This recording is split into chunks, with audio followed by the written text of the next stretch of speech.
الرحیم السلام علیکم ورحمۃ اللہ وبرکاتہ مائی ڈیئر برادرز اینڈ سسٹرز. آج ہم جس ٹاپک کے بارے میں بات کریں گے وہ ہے حب الدنیا. نبی کریم صلی اللہ علیہ وسلم کی ایک حدیث ہے کہ آپ نے صحابہ سے یہ بات ارشاد فرمائی کہ ایک وقت ایسا آئے گا کہ پوری دنیا کی قومیں تم پہ ایسے ٹوٹ پڑیں گی جیسے بھوکے دسترخوان پہ ٹوٹ پڑتے ہیں.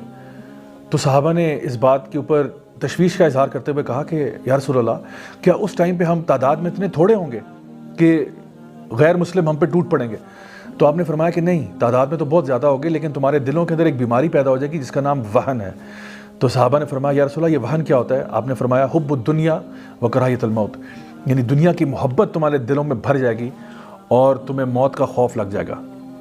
مائی ڈیئر برادرز اینڈ سسٹرز، اس پوری سیریز میں ہم کوشش یہ کر رہے ہیں کہ اپنے دلوں کے اندر کی بیماریوں کو صاف کیا جائے. ان میں سے ایک بہت بڑی بیماری یہ ہے کہ انسان دنیا کی محبت میں ڈوب جائے، اپنے رب کو بھول جائے.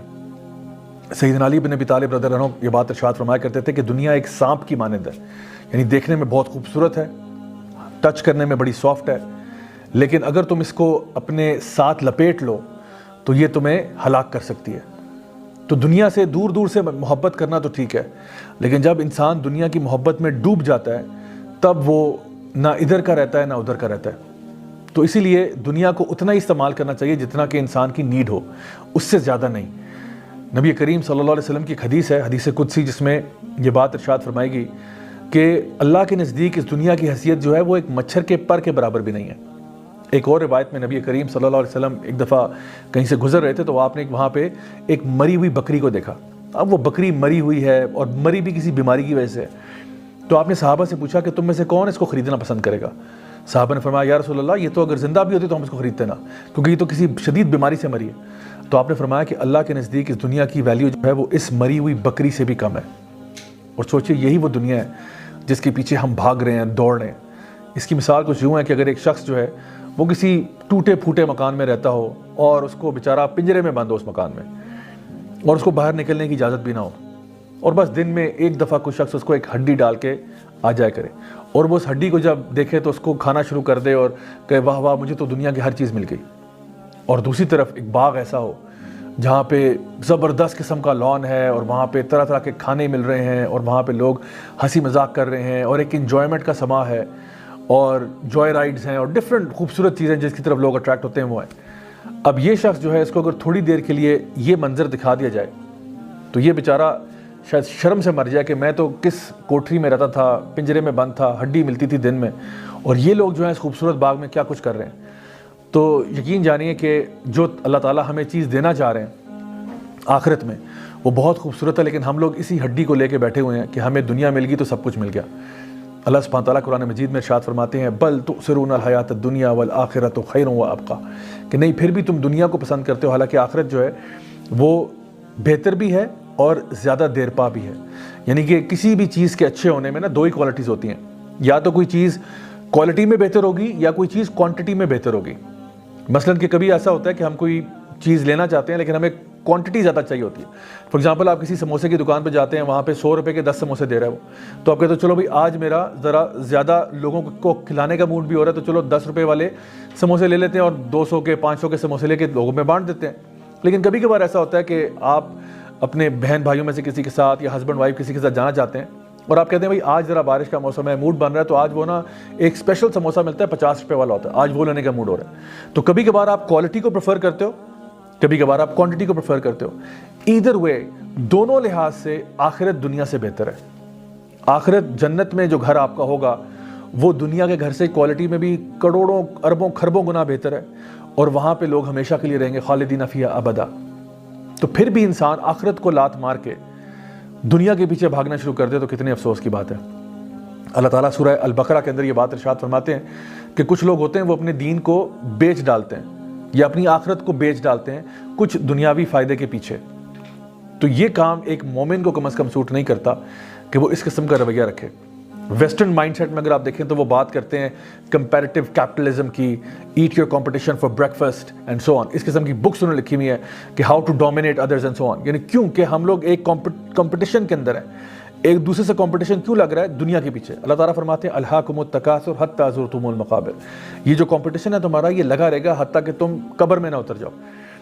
نبی کریم صلی اللہ علیہ وسلم کی حدیث ہے، آپ نے فرمایا کہ اگر ابن آدم کو ایک سونے کا پہاڑ دیا جائے تو وہ دوسرے کی بھی تمنا کرے گا، اور کوئی چیز اس کا پیٹ نہیں بھر سکتی سوائے قبر کی مٹی کے۔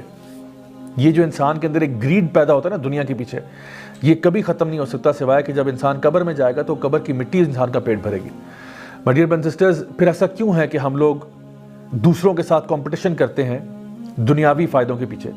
کس کی گاڑی اچھی ہے، اس کی اچھی ہے، میری بھی ہونی چاہیے، اس نے نیا جوڑا لیا میں نے بھی لینا ہے، فلاں نے موبائل فون لیا میں نے اس سے بہتر لینا ہے۔ یہ کمپٹیشن جو ہے نا یہ صحیح نہیں ہے۔ اگر آپ نے کمپٹیشن کرنا ہی ہے تو آخرت کے لیے کریں، اللہ تعالیٰ کی سے مغفرت کے لیے کمپٹیشن کریں۔ یہ کیا بات ہوئی کہ انسان چھوٹے چھوٹے دنیاوی فائدے کے پیچھے لوگوں کے ساتھ کمپٹیشن میں لگ جائے؟ ویسے بھی یہ بات جان لیں کہ آپ کا جو رزق ہے وہ لکھا ہوا ہے۔ نبی کریم صلی اللہ علیہ وسلم کی حدیث میں یہ بات آتی ہے کہ جب ایک بچہ ماں کے پیٹ میں ہوتا ہے تو فرشتہ آ کر اس کے رزق کا حساب کتاب کر جاتا ہے، کب اس کی وفات ہوگی، کیا اس کا رزق ہوگا۔ حتیٰ کہ ایک اور روایت میں یہ بات ارشاد فرمائے گی کہ انسان کو موت اس وقت تک نہیں آئے گی جب تک اس کو اس کے حصے کا رزق نہ مل جائے۔ ایک انسان جو ہے وہ اس کا رزق اسی طرح سے اس کا پیچھا کرے گا جیسے موت اس کا پیچھا کرتی ہے۔